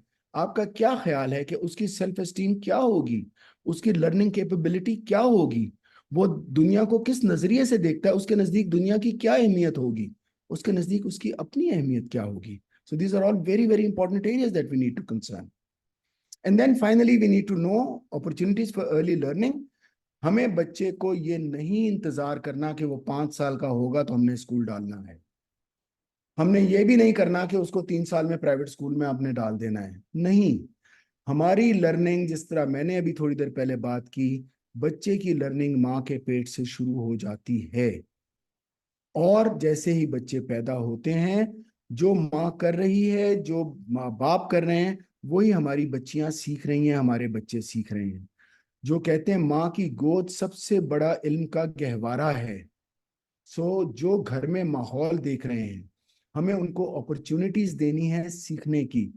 हम साइकोसोमैटिक एक्टिविटीज नहीं कराते, हम उनको क्ले नहीं देते, हम उनको प्लेडो नहीं देते, हम उनको ग्राउंड में जाके खेलने नहीं देते, गंदे हो जाएंगे, बीमार हो जाएंगे। यही चीजें हैं जहां से उन्होंने सीखना है। आज के हमारे बच्चे दरख्तों पे नहीं चढ़ सकते, आज के हमारे बच्चे छलांगे नहीं मार सकते, आज के हमारे बच्चे छोटे छोटे टास्क इंडिपेंडेंट नहीं कर सकते, क्योंकि हमने उन्हें करके ही नहीं दिए। हमने बच्चे की जूते तक तो हम टाइट उसके लेसें बना बांध बांध के दे रहे होते हैं। हमने तो उनको पॉटी ट्रेनिंग तक 4-4 5-5 साल पे हम उनको ये नहीं बताते कि बेटा खुद भी साफ करनी है। We need to teach them from the birth. जैसे ही बच्चा जरा सा उसकी एज होती है, उसे चीजें सिखाइए, उसको बताइए कि क्या चीज अच्छी है, क्या चीज अच्छी नहीं है। सलाम करना कितना इंपॉर्टेंट है, बच्चों के साथ, दूसरे बच्चों के साथ खेलना कितना इंपॉर्टेंट है, अपनी बारी का इंतजार करना कितना इंपॉर्टेंट है। खाने में वक्फा डालें कि बच्चे को भूख लगे और फिर वो आके माँ से कहे अम्मी प्लीज मुझे खाने को दे दें, और घर के खाने की क्या इंपॉर्टेंस है बजाय फास्ट फूड के। ये तमाम चीजें हमें उनको अपॉर्चुनिटीज सिखा के और इस तरीके से देनी है कि वो सीखे। सो ये बच्चे जो हैं, हमें इनको स्टिमुलेट करना है। बना बना के चीजें जिनको देते हैं, ये बच्चे बाद में स्ट्रेस नहीं ले सकते। इन बच्चों को ऑब्वियसली कंट्रोल स्ट्रेस देंगे हम, ये नहीं है कि उन्हें हम सड़क में अकेले छोड़ दें, निग्लेक्ट नहीं करना, लेकिन पॉजिटिवली उनको इन्फ्लुएंस करना है कि वो अपनी एक्टिविटीज करें, गलतियां करें। आप कागज पेंसिल दें और उन्हें कहें लाइनें खींचो, कल को वो कुछ ना कुछ अच्छा बना देंगे। आप उनको मौका तो दें ना कि क्रेयॉन का इस्तेमाल करें, उनको मौका तो दें कि वो चौक का इस्तेमाल करें, उनका मौका तो दें कि वो कोई चीज जो है वो बनाए। ये जो मॉडल्स हैं इसके वो जो स्टील के और ये प्लास्टिक के मॉडल्स, वो लेगो वगैरह बनाए, ये सब हमें जरूरी है उनको देना अगर हमारे पास है। सो ये सब कुछ करते हुए now I am moving to the second part, जिसमें कि मैं just take about 5 minutes of yours, because this is one area जहां पहचान ऑलरेडी इस सब को इम्प्लीमेंट करने की कोशिश कर रही है। मैं ये नहीं कह रहा कि हम इम्प्लीमेंट कर रहे हैं, लेकिन हम इम्प्लीमेंट करने की कोशिश कर रहे हैं, सीखने के मराहिल में हैं, और हम चाहेंगे कि आप हमारे साथ इस में शामिल हों। अगर आप इस तस्वीर को देखें तो आपको दूर एक दरिया नजर आ रहा है। ये छोटा सा जो दरिया है ये असल में रावी है, दरियाए रावी है। इसको हम लाहौरिये जो हैं वो जानते हैं इसको कि इसको बुड्ढा रावी कहते हैं। ये ओल्ड रावी है जो कि अब नाले की शक्ल इख्तियार कर चुका है। और ये जो बस्ती है ये रिवर बेड पे है। क्लाइमेट चेंज के मसाइल है ना, क्योंकि पानी कम हो गया, लोगों ने यहाँ बस्तियां बना ली हैं। इन बस्तियों में से एक बस्ती है जिसको हम खिज़र टाउन सगियां कहते हैं, जहाँ पे कि ट्रैश वो उतारते हैं अपने घर में, और उस ट्रैश से ही वो अपने खाने का बंदोबस्त करते हैं, उसी से कमाते हैं और उसी से बीमार होते हैं। और इन बस्तियों में ये बच्चे रहते हैं, इनके लिए हम काम कर रहे हैं इन झुग्गियों में। ये हमारा एक low cost mother and child health centre है इस सगिया में, जहाँ पे कि हमने उन्हीं की तरह की बस्ती की। ये इस स्ट्रक्चर में हमें कोई एयर कंडीशनिंग की जरूरत नहीं है, हमारा पंखे से गुजारा होता है। ये इस तरह की बनाई गई हैं कि यहाँ पे के ये इंतहाई लो कॉस्ट मॉडल्स हैं। इनफैक्ट जो इसके बाद जो हमारे अब अगले मॉडल्स बन रहे हैं उसमें सिर्फ हम एक कमरा बना रहे हैं, और एक कमरा हमारा तकरीबन कोई 10-12 लाख रुपए में तमाम तर छत और एवरीथिंग के साथ वो मुकम्मल हो जाता है। हम क्या करते हैं कि जमीन कम्युनिटी से कहते हैं हमें कोई जमीन दे दो और इसकी बिल्डिंग में हमारे साथ ताउन करो, ताकि कम्युनिटी इन्वॉल्वमेंट हो जाए। अब ये कम्युनिटी हमारे साथ इन्वॉल्व है, ये हमारे साथ काम कर रहे हैं, हम यहाँ पे ये तमाम चीजें इनको दे रहे हैं। ये जो हमारे पास ये इनके इस वक्त ये लगे हुए, अगर आप देखें बाहर, ये सफाई निस्फ ईमान और सेहतमंद रहने के लिए, ये हमारे पाकिस्तान पीडियाट्रिक एसोसिएशन के जो हमारे यंग लोग हैं, मैं देख रहा था शफक यहाँ पे बैठी हुई हैं। सो इन लोगों ने हमारे लिए ये स्लोगन्स तैयार किए और ये हमने यहाँ पे लगाए हैं ताकि आने जाने वाला इसको देखे। और ये हमने इसी तरह के हम ये चीजें अवेयरनेस रेजिंग भी कम्युनिटीज में जाके, और हमारी कम्युनिटी हेल्थ वर्कर हर घर घर जाके काम कर रही है। किस लिए? इस बाप के लिए, इस माँ के लिए, ताकि इस बच्चे को एक सेहतमंद सोसाइटी दी जा सके। और ये हमारे इस तरह की जो ऐसी औरतें जिनके पास ना छत है ना उनके पास दरवाजे हैं, उनको वहां पे हम ये संभाल रहे हैं, क्योंकि हमारा ख्याल है कि हर माँ को अगर हम संभालेंगे तो कल को हम एक्सटेंटिंग करेंगे। हमारा जो प्रोजेक्ट है खुशहाल खानदान प्रोजेक्ट, इसमें we believe we work from in a life cycle, adolescent से एडोलेसेंस तक। एडोलेसेंट लड़की से काम शुरू करते हैं, प्री प्रेगनेंसी उसको सपोर्ट देते हैं, प्रेगनेंसी के दौरान उसको एंटीनेटल विजिट्स भी होती हैं, उसकी खुराक के लिए भी तजावीज़ दी जाती हैं। फिर जब डिलीवरी होती है तो बच्ची को उस वक्त तक देखते हैं जब तक कि वो दोबारा एडोलेसेंट नहीं हो जाती और अपनी साइकिल शुरू नहीं कर सकती। क्योंकि हमारे पास ऐसी माएँ भी हैं। कैसी माएँ? ये जो तस्वीर में नजर आ रही है ये माँ है। ये 17 साल की लड़की है और इसकी गोद में इसकी अपनी बच्ची है, और ये मुस्कुरा इसलिए रही है कि ये जो आधी शक्ल नजर आ रही है हमारी साइकोलॉजिस्ट की है, जिसने इसको साइकोसोशल सपोर्ट दिया। हमारी इस बस्ती की नहीं है, ये हमारी ये राजनपुर के इलाके की है, जहाँ पे कि सैलाब में हम काम कर रहे थे। और वहाँ पे हमारे पास रिपोर्ट किया था कि ये छोटी सी बच्ची सवियर अब्यूज के साथ, इसको मारपीट और बहुत बुरे हाल मैरास्मस के हालत में हमारे वार्ड में आई थी। तो जब हमने पता किया तो सबको गुस्सा था कि इसकी माँ ने इसका ख्याल नहीं किया। जब माँ की शक्ल देखी तो सबको तरस आया। माँ से पूछा तेरे क्या मसाइल हैं, तो पता चला इसको मार पड़ती है, इसको इसका खाविंद मारता है, इसके जेठ मारता है, इसकी सास मारती है। सो वो उसको यही पता है कि डिसिप्लिन करने का तरीका यही है।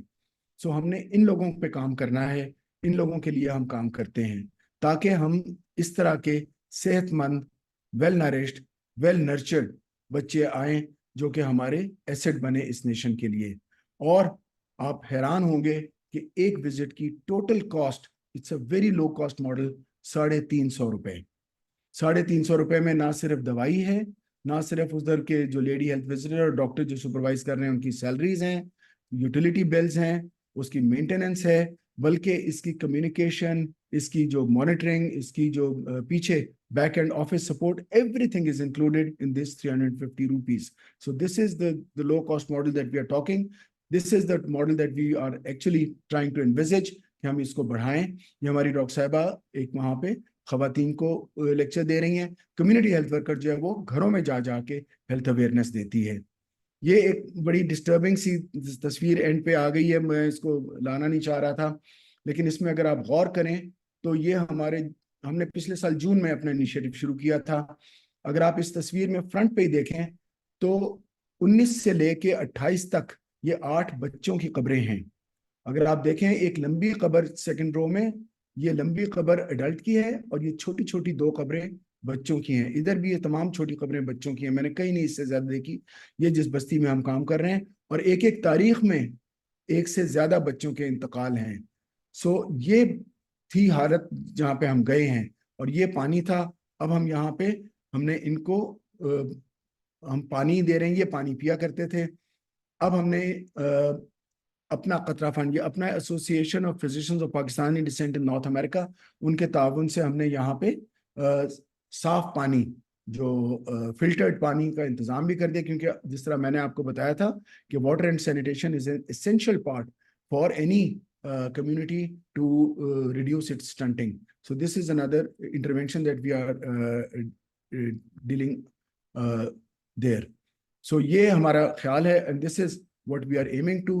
And I'll just stop here telling you that we are developing 9 more centers. ये हमारा सेंटर almost under construction, ये इसकी अब छत डल रही है।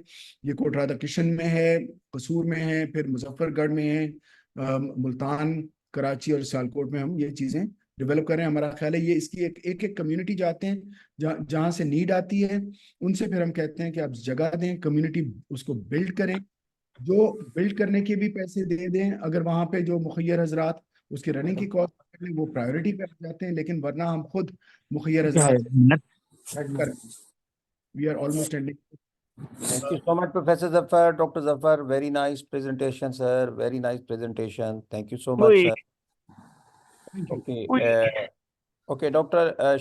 Wajia, can you add few things more? Dr. Wajia? Hello, Assalamualaikum, sir. Walaikum assalam. Assalamualaikum, sir. I think I'm audible. Yeah, you are audible.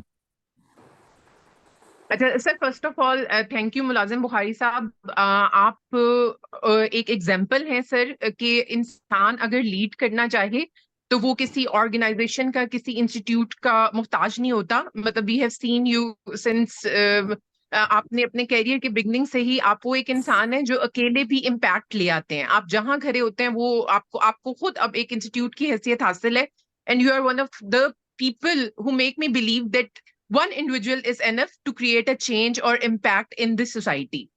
Sir, बाकी मैं I am really grateful for giving me this opportunity and Professor Naeem Zafar Sahab for sharing this concept of maternal and child care center. Sir, मैं सिर्फ 2-3 चीजें add करना चाहूंगी कि prevention is better than cure. Unfortunately हम जितना भी देखते हैं, हम पाकिस्तान में मुझे ये लगता है कि हम पाकिस्तान में वो जो डॉक्टर नईम जफर कह रहे हैं कि जिंदगी के पहले 2 साल बहुत इंपॉर्टेंट होते हैं, जो हमें सिखाते हैं कि हमने लाइफ को आगे कैसे लेके चलना है, स्टेज सेट होता है और हम कैसे सर्वाइव करते हैं। तो अनफॉर्चुनेटली पाकिस्तान में हम एक ऐसी कौम बन गए हैं जो हम सर्वाइवल मोड पे हैं। तो हम क्योंकि सर्वाइवल मोड पे हैं तो हम प्रिवेंशन की तरफ नहीं देखते। All focus is on establishing tertiary care hospitals और डिस्ट्रिक्ट हेडक्वार्टर्स, और हमारा जितना फोकस है वो हमारा एज अ नेशन ट्रीटमेंट पे है, मैनेजमेंट ऑफ इलनेस पे है। हम ये नहीं सोचते कि if we spend on prevention of disease, betterment of community health, then we won't our tertiary care hospitals won't be overloaded. तो मुझे बस यही लगता है कि जिस तरह से डॉक्टर नईम जफर का एक कम्युनिटी हेल्थ प्रोजेक्ट है, it should be adopted by government. हमारी मेडिकल एजुकेशन जो हम एमबीबीएस की होती है या पोस्ट ग्रेजुएट ट्रेनिंग होती है, हम उनमें we only train them to treat the disease, उनकी प्रिवेंशन के ऊपर हम नहीं आते। I have many time notice, यहाँ पे मेरे पीजीआर्स भी बैठे हुए होंगे, I have many time as a paediatrician notice कि हमारे पास अगर if a child comes with pneumonia, if a child comes with diarrhoea, our doctors treat the symptoms. They will treat loose motion, they will treat vomiting, and then they will discharge the patient. They won't understand that what is the root cause that caused such a severity of diarrhea or pneumonia in our children, whether it was zinc deficiency, whether it was poor hygiene, whether it was unboiled water being used in that child, or there was lack of breastfeeding or no proper immunization. तो हमेशा मुझे ये लगता है कि एक और missed opportunity जो होती है, जब भी when we miss a opportunity, it takes away far away from our goals and targets. तो मुझे लगता है कि जब भी हम एक बच्चे को जो एक हॉस्पिटल में आ जाता है, आप उसके डिजीज को ना देखें, आप उसको एज अ टोटल देखें कि उसके सोशल डिटर्मिनेंट्स क्या हैं। और when we talk about first 1000 days, तो इसके अंदर जो हमने फोकस करना होता है. We have to improve the social determinants of health involving multi sector contribution, जैसे कि डॉक्टर नईम जफर ने किया. Then we have to focus on the feeding, and then we have to improve the environmental practices, and then we have to prevent low birth infant births that can be done by improving the nutrition during a pregnancy. So I would just wrap up by saying that we have unfortunately we have converted our tertiary care hospitals into primary health centers, जहाँ पे लोग जो है सिर्फ disease की management के लिए आते हैं. We need to work on the community level to make sure that we prevent these illnesses from occurring. Thank you. और Thank you. Sir I would like कि डॉक्टर साइमा बतूल भी यहाँ पे हैं, प्रोफेसर साइमा बतूल जो यूएल की Dr. Saima Batool. प्रोफेसर है. If she wants to add something, और स्पेसिफिकली जो ट्रेनीज यहाँ पे हैं, I would like to hear from them that what they have learned from this session. Thank you sir. Professor Saima Batool Naqvi, if you want to add something. यहाँ हमारे दरमियान एक बहुत अच्छी शख्सियत, मैंने उनको ज़बरदस्ती बुलाया है लंदन से, और ही इज़ हेयर, एंड उसको भी मैं कहूँगा Shahzad, professor Shahzad, to add something. Doctor Saima, can you unmute and add. बिल्कुल, बहुत खूबसूरत बातें हुई यहाँ पे कि जी हाथ का धोना और पानी का साफ मिलना पाकिस्तान के अंदर प्रॉब्लम है. और मैं जिस देहात में रहता हूँ उस देहात में देखें, खाले का पानी, नहर का पानी लोग पी रहे होते हैं, सैनिटेशन नहीं होती. तो डॉक्टर शहजाद, मेरा ख्याल है मैडम साइमा बतूल, आप can you add few thing about the child health and growth in first 1000 days. Doctor Shahzad, professor Shahzad, thank you very much, आप मेरी इन्विटेशन पे आए. आप अनम्यूट करें. आपकी आवाज़ नहीं आ रही, अनम्यूट करें. हाँ, अनम्यूट करें. जी अनम्यूट. जी शहजाद, दोबारा म्यूट हो गए आप. आप ठीक है? जी शहजाद, आप ठीक है? अब आ रही है? ठीक है, आप ठीक है. थैंक यू अच्छा, वेरी मच हाँ. From London. हाँ नहीं, मैं इस वक्त लंदन में ट्रेन स्टेशन में बैठा हूँ. थोड़ी देर में मेरी ट्रेन चलनी है. हमारी कोई डॉक्टर्स की रीयूनियन है 84 के बैच की. अच्छा. ईस्ट बॉन्ड में, तो वहां पे जा रहा हूँ थोड़ी देर में. अच्छा, तो हमारे नहीं, टॉपिक के बारे में थैंक यू कुछ वेरी मच. बताएंगे आप? हाँ, ये थोड़ा सा आपने कम्युनिटी, आई थिंक मेडिसिन के बारे में था. अभी मैंने एंड पे थोड़ा सुना, बहुत अच्छा प्रोजेक्ट था. तो मैंने बल्कि पूछना था कि when I was in king Edward, तो मैंने अटेंड की थी ये जो थी ना कम्युनिटी ओरिएंटेड मेडिकल एजुकेशन काम, और उसमें ये काफी स्ट्रेस था कि स्टूडेंट्स को ड्यूरिंग मेडिकल स्कूल जाना चाहिए कम्युनिटी में और विलेजेस में, और ताकि उनकी ट्रेनिंग, लोकल डिजीजेस का पता चले, पैटर्न का पता चले उनको. तो मुझे नहीं अब पता कि इसकी लेटेस्ट क्या सिचुएशन है कि मेडिकल कॉलेजेस में ये इम्प्लीमेंट हुआ है काम का प्रोग्राम जो है, क्योंकि तब तो बहुत आए थे स्पीकर भी बाहर से, और हमने बड़े इसके अटेंड किए थे. आई डोंट नो कि what is the latest situation, क्योंकि वो बड़ा हेल्प हो सकती है इसमें, ये पूरे इस किस्म के कम्युनिटी में जो वाकई प्रोजेक्ट्स हैं. से बहुत हेल्प हो सकती है. लेकिन डॉक्टर शहजाद, वाकई अब देखें कि मोर्टेलिटी रेट, अगर हम डॉक्टर नईम जफर ने कहा व्हेन वी आर स्टूडेंट, उसको देखें मोर्टेलिटी रेट तो अब काफ़ी बढ़ गया. हालांकि उस ज़माने में इतनी अवेयरनेस हाँ. नहीं थी. हाँ, उस ज़माने में हमारे जो टीचर थे वो मेरे ख्याल है ज़्यादा बेहतर इन चीज़ों पे सोचते थे. जैसे डॉक्टर वजिया ने ट्रीटमेंट की बजाय ना उसकी वजह देखें, क्यों प्रिवेंशन. सर का दर्द बढ़ क्यों रहा है. अच्छा, any other person want to add? Dr. Arif Zaidi, you are professor of community medicine. Can you add something? Dr. Arif Zaidi is professor of community medicine. ये सवाल का जवाब प्रोफेसर शहजाद ने जो कहा है, are you doing in your students during your undergraduate level?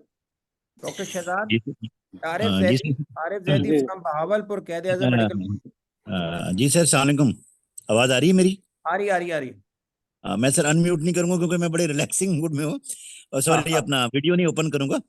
तो अपना ऐसा है सर, हम लोग स्टूडेंट्स को फील्ड विजिट में तो हम रूटीन में लेके जाते हैं, और इसके अलावा हम ना मेडिकल कैंप करते हैं, और वो कच्ची आबादी में करते हैं. फिर हम स्लम का इनको अलग से विजिट भी कराते हैं, और उसके अलावा इनको रिसर्च टॉपिक्स देते हैं, और एक हाउस होल्ड सर्वे करवाते हैं. आजकल ये हाउस होल्ड सर्वे जो है, ये हम लोग इनको बच्चों को डिप्यूट करते हैं हमारे जो कॉलेज के नज़दीक बस्ती है उसमें, और जहाँ जिस इलाके को वो रहने वाले हैं वहाँ जाके वो करते हैं, 5-5 फैमिलीज उन्होंने फिल करनी होती हैं। तो उसमें सारी डिटेल्स जो है, इस तरह की तमाम चीज़ें, MCH भी हो गया, प्लस इम्यूनाइजेशन हो गया, और फैमिली और फैमिली प्लानिंग, इन तमाम चीज़ों पर फोकस होता है। तो ये अल्हम्दुलिल्लाह चल रहा है हमारा, लेकिन मेरा ख्याल है इसको मजीद इन्हांस करने की ज़रूरत है, टाइम हमें बढ़ाना पड़ेगा। एक्चुअली जो हमें आवर्स अलॉट किए गए हैं उसके मुताबिक हम चलते हैं। तो गर्मियों की छुट्टियों में बच्चे जो है ना, ये हाउस होल्ड सर्वे जो है वो जाकर कंप्लीट करते हैं, और इसके बाकायदा नंबर हैं, 5 नंबर हैं उनके प्रोफेशनल में। तो ये अल्हम्दुलिल्लाह चल रहा है, अच्छा प्रोडक्ट चल रहे हैं चीज़ें बच्चों को। मैडम तो आप हमारे बोलेंगी? पास है जब ओके, ठीक sir. Okay, thank you very much. इसमें एक बात और आ गई मेडिकल एजुकेशन की। तो साइमा बतूल, इस डॉक्टर साइमा चौधरी ये बताएंगे कि आपके करिकुलम के अंदर कितना इंडक्ट किया जा रहा है ये बच्चों का, इसको जो पहले होता था कम्युनिटी विजिट और इस तरह का। डॉक्टर साइमा चौधरी। अस्सलाम वालेकुम सर करिकुला के अंदर कम्युनिटी मेडिसिन का जो पोर्शन है, ऐड तो उसमें चीजें हुई हुई हैं, लेकिन हम अब कोशिश ये कर रहे हैं कि वो इम्प्लीमेंट भी होने लग जाएं, क्योंकि हो ये रहा है कि जनरली, मैं गवर्नमेंट का तो मुझे ज्यादा नहीं आइडिया, बट इस वक्त प्राइवेट जैसे हम हैं उसके अंदर बच्चों को कम्युनिटी में वो विजिट करा के कैंप लगवा के वापस ले आते हैं बस, मैक्सिमम। तो वहां जाके प्लेस होना, BHUs में बैठना या कम्युनिटी में सर्विस करने जाना, उस पे अब हम डिलिबरेट कर रहे हैं कि उसको एक्टिवेट करें। और कोई ना कोई, हर मेरे हिसाब से इंस्टीट्यूशन को जैसे पहचान तो ऑब्वियसली इतना जबरदस्त काम करी है, लेकिन अगर ये लोग अटैच कर लें, एक मशवरा है मेरा विद प्राइवेट मेडिकल और गवर्नमेंट मेडिकल इंस्टीट्यूशंस के साथ, और हर एक इंस्टीट्यूशन एक कम्युनिटी को गोद ले ले, और उस कम्युनिटी में फिर ये बच्चे इनकी सपोर्ट बन जाएं एज वॉलंटियर्स, और इनके साथ भी काम करें और अलहदा भी, तो फिर शायद करिकुलम में भी वो कम्युनिटी वाली जो प्रॉपर फील है, आप समझते हैं, आप कम्युनिटी बेस्ड मेडिकल एजुकेशन के करिकुलम में भी इन्वॉल्व थे, तो वो फिर जाके और प्रॉपर विजिट करके और प्रॉपरली उनको गाइड करके तो फिर शायद कोई प्रोडक्टिव चेंज आ सके। इस वक्त तो वो एक सिर्फ एक्सरसाइज है जिसका बच्चों को खुद ना आउटकम पता है, ना उस्तादों को आउटकम पता है, टू बी वेरी ऑनेस्ट। जी, doctor Wajiha, you want to add something? You have raised the hand. जी सर, डॉक्टर प्रोफेसर आरिफ को मैं बस I would like to add that community medicine was one of the subject in our final year that we thoroughly enjoyed. मतलब इतना stressful बाकी MBBS students के लिए होता है, लेकिन we really enjoyed that visits to the community, वो BHUs को देखना, RHCs को देखना, वो हमारे लिए एक बड़ा, और उसका जो इम्पैक्ट था हमारे जहन पे वो अभी तक रहता है। लेकिन unfortunately why community medicine is only limited to the hours given to that subject and that year। मैं totally I agree to professor Saima Chaudhry के यूनिवर्सिटीज को, मेडिकल कॉलेजेस को कम्युनिटीज अडॉप्ट करनी चाहिए जैसे पहचान ने की है, और ये थ्रू आउट इंटीग्रेशन होनी चाहिए, थ्रू आउट 5 years उनका विजिट होना चाहिए, ताकि वो कम्युनिटी सर्विस डिलीवरी के अलावा कम्युनिटी बिल्डिंग में पार्टिसिपेट कर सके। अनफॉर्चुनेटली सर, हमें जब वी वर डूइंग MHP तो हमारी एक वही थी असाइनमेंट थी जिसपे हमने एनालाइज करना था कि ये जो कम्युनिटी बेस्ड मेडिकल एजुकेशन चल रही है हम इसको इवेल्युएट करें। अब इंटरेस्टिंग कि वो स्टूडेंट्स जाते हैं, लेकिन जो उन स्टूडेंट्स का फीडबैक होता है वो आप DHO को नहीं देते, वो आप उस डिस्ट्रिक्ट कोऑर्डिनेटिंग ऑफिसर को नहीं देते, वो आप उसकी हेल्थ अथॉरिटीज को नहीं देते कि उन्होंने वहां पे क्या गैप्स आइडेंटिफाई किए हैं। वो बस जाते हैं, वो अपनी एजुकेशन तक होता है, लेकिन ये एक मल्टी सेक्टोरल जो कोलैबोरेशन है, इट्स नॉट इफेक्टिव। और वो मुझे लगता है कि मेडिकल एजुकेशन में हमारी इफेक्टिव होनी चाहिए। अगर एक पीडियाट्रिक रेजिडेंट है तो उसके 4 साल हॉस्पिटल में नहीं होने चाहिए, उसके कुछ देर कम्युनिटी भी होने चाहिए, and that should not be only a medical camp, it should be over some time that he develops a bond with the community, ताकि सारे के सारे लोग लाहौर या बड़े शहरों में रह के सर्विस करने के हक में ना हो, वो उसको जाएं और वो स्कोप तलाश करें कि व्हाट इम्पैक्ट, क्योंकि कई बार सिर्फ पैसा सब कुछ नहीं होता, ये भी होता है कि मैं एज एन इंडिविजुअल कितना कंट्रीब्यूट कर सकता हूँ सोसाइटी के अंदर, और वो शायद हम अपने स्टूडेंट्स में इनकलकेट कर दें, and we would start having a primary physician in the community as well. Thank you, sir. Thank you, Professor Saima, for your valuable comments, and Dr. Arif. Very beautiful comments and I still agree with you कि जो हमारा जो curriculum है ना, जिसको हम student centred कहते हैं, उसके अंदर कम्युनिटी का भी एक बहुत ज़्यादा एलिमेंट है। इट इज़ कम्युनिटी सेंटर्ड, कि कम्युनिटी की क्या ज़रूरियात हैं उसके मुताबिक हम करिकुलम को आगे बढ़ाते हैं। अगर कोई और सवाल नहीं है तो हम इसको कंक्लूड करें। Anybody want to add something or ask the question? Umar Arif ने अपने चैट में लिखा, he wanted to say something, doctor Umar. हाँ, जी जी जी। जी सर, मैंने बस ये चीज ऐड करनी थी, वो मैडम ने बात कोई डिस्कस करी है। डॉक्टर उमर। बेसिकली हमें कम्युनिटी के बारे में एग्जैक्ट एक मदर फीड करवाना के लिए इनिशिएटिव लेना पड़ता है, पेरेंट्स को समझाना पड़ता है, उनकी नानियों दादियों को समझाना पड़ता है, क्योंकि जो भी पेशेंट आता है हमारे पास वो अपने मसले मसाइल लेके इश्यूज के साथ आता है। तो बीमारी तो एक जगह होती है, लेकिन उसके पीछे बहुत सारे उसके लेयर्स होते फैक्टर्स हैं कि होते वो हैं, फैक्टर्स। नानी नहीं पीने दे रही, दादी नहीं पीने दे रही, दादी ने रोक डाला हुआ है, और खवातीन आके इस तरह बताती हैं या जो इश्यूज हैं, तो हमें उन्हें भी एड्रेस करना चाहिए पड़ता है। और दूसरा, जैसे हम फैमिली प्लानिंग की बात करते हैं, तो हमें अगर मल्टीपल प्रेगनेंसीज देखते हैं तो हमें फादर्स को भी इंगेज करना पड़ता है। और वो तभी पॉसिबल है जब हम कम्युनिटी के साथ प्रॉपरली इंगेज करें और उनके लेवल पे जाके इंगेज करें। दूसरा, ये कम्युनिटी बिल्डिंग के लिए ये जो जिस तरह हमने ये वीडियो आज ये सारा लेक्चर सुना है, ये ओपीडीज में बाहर कहीं ना कहीं टीवी पे ये प्रोजेक्ट होना चाहिए, ताकि जो लोग आए वो सुने और उसको अडॉप्ट करें। क्योंकि जब तक हम माइंडसेट नहीं लोगों का चेंज करेंगे, हम हर एक के घर में घुस के उसके दिमाग को बदल नहीं सकेंगे। जी थैंक यू। डॉक्टर वजिया, ये आप लोगों का बड़ा एक टास्क है, और क्योंकि आप कम्युनिटी में जाएं, इस तरह के लेक्चर और इस तरह के छोटे छोटे लोग करें, क्योंकि मसाइल सिर्फ माओं का ही नहीं होता और सोशल इम्पैक्ट पीछे। जी doctor Khatija, you are welcome, doctor Khatija. जी, thank you very much sir.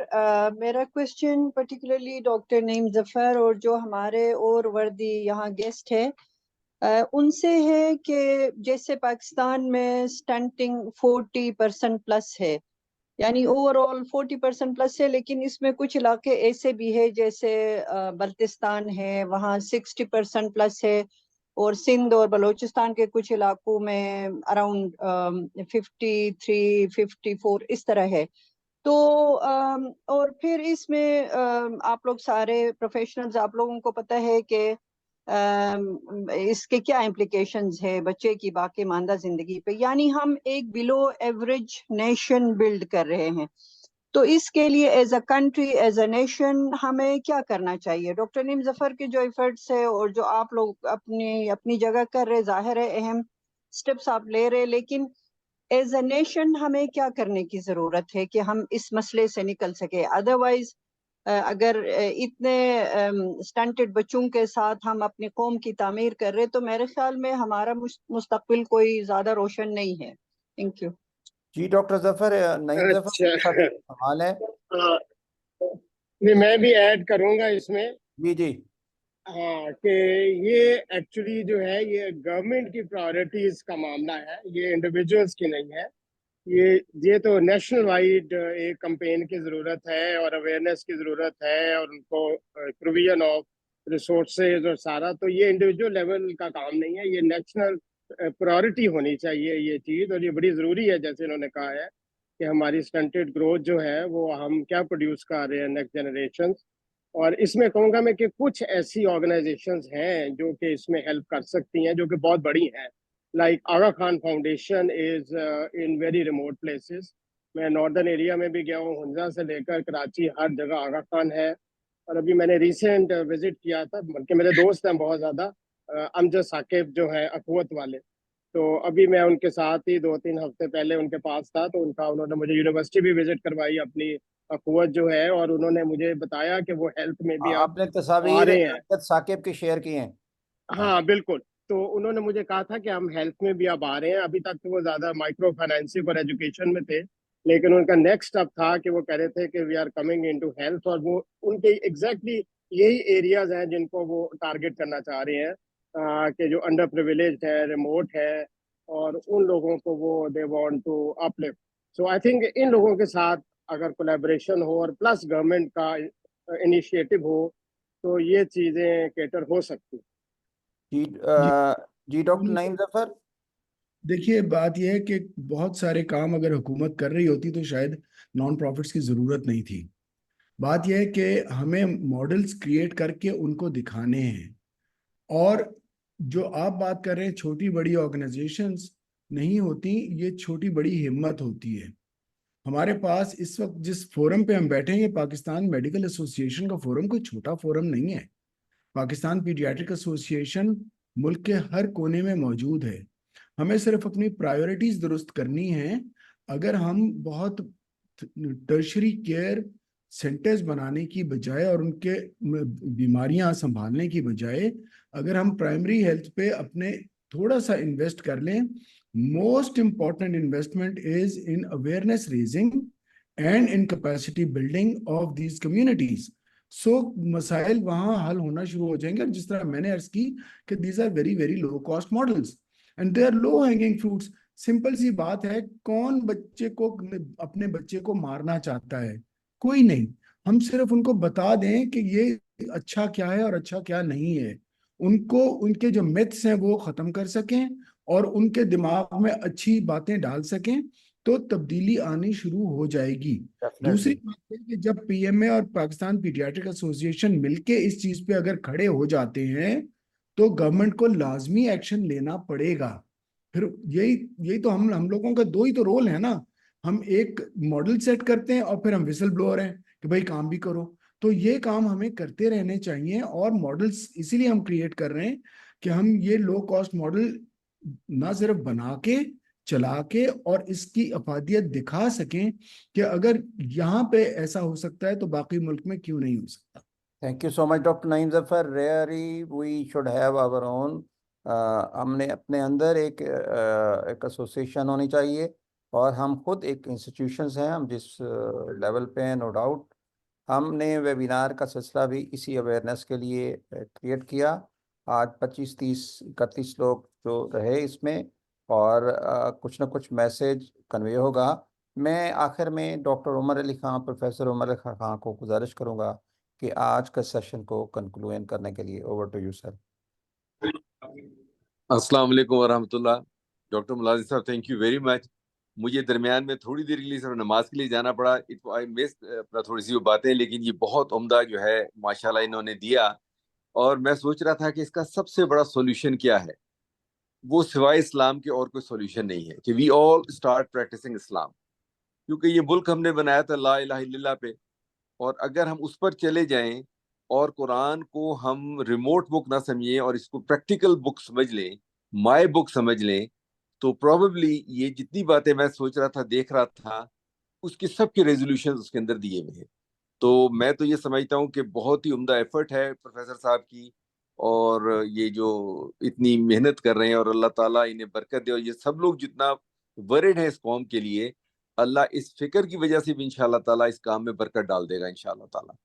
So I think it was a wonderful talk. Thank you very much. इंशाल्लाह जो मेरा थोड़ा सा 10 मिनट का रह गया वो मैं भी इंशाल्लाह मुलाजिम साहब जब डालेंगे तो मैं सुन लूंगा इंशाल्लाह ताला। Thank you very much. जज़ाकल्लाह खैर। जज़ाकल्लाह doctor Naeem Zafar, doctor Wajiha and all other participants, specially doctor Shahzad, आप टाइम निकाला, and all other participants who participated gave their suggestions. We will write this suggestion in an article and we'll inshallah try to submit it, कि दोनों चीज़ें हो जाएं। हम webinar भी करते हैं और इसको एक आवाज़ के तौर पे पब्लिश भी करते हैं। हमारा काम यही है, और इंशाल्लाह ये जो आप पहचान और ये पीडियाट्रिक एसोसिएशन है, इस तरह आगे चले, इंशाल्लाह हम आपके साथ हैं। Thank you so much. हम इस तरह के वीडियोस और इस तरह के छोटे छोटे क्लिप्स हम इंशाल्लाह दोबारा भी नईम ज़फ़र आपको और पीडियाट्रिशियन वालों को तकलीफ़ दिया करेंगे। बिल्कुल, अगर हम इस्लाम के तमाम असूलों को अपना लें तो मेरा ख्याल है कि हमारी ज़िंदगी के तमाम मसाइल हल हो सकते हैं। अल्लाह ताला हमें इस्लाम के असूलों को अपनाने की तौफीक अता फरमाए। हमारे पाकिस्तान के अंदर जो ड्यूटीज़ जो हमारे हुक्मरानों की हैं, अल्लाह ताला उनको ड्यूटीज़ को परफॉर्म करने की तौफीक अता फरमाए। और पाकिस्तान जिंदाबाद, पाकिस्तान पाइंदाबाद। Thank you so much sir. Thank you sir, बहुत बहुत शुक्रिया, नवाजिश।